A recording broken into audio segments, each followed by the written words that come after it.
தாய்மையின் சக்தி. ஒரு மலைப்பிரதேசத்தில் மலை உச்சியில் ஓர் இனத்தாரும் அடிவாரத்தில் இன்னொரு இனத்தாரும் வாழ்ந்து வந்தார்கள். இரு இனத்தாருக்கும் எப்பொழுதும் பகை. ஒரு முறை உயரத்தில் இருந்தவர்கள் அடிவாரத்தைச் சேர்ந்த ஒரு குழந்தையை கடத்தி விட்டார்கள்.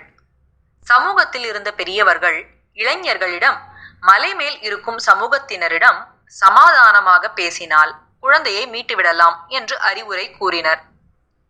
இளைஞர்கள் சிலர் உடனே முன்வந்தார்கள். ஊர் பெரியவர்களும் இந்த செயலை முடிக்க இவர்கள்தான் சிறந்தவர்கள் என்று அவர்களை வாழ்த்தி அனுப்பி வைத்தார்கள். இளைஞர்களும் ஆர்வத்துடன் கிளம்பினார்கள். அந்த மலையின் சில பகுதிகள் மிகவும் செங்குத்தானவை. அந்த இளைஞர்கள் விடாமுயற்சியுடன் அப்பகுதியை கடக்க பல மணி நேரமாக முயற்சித்தனர்.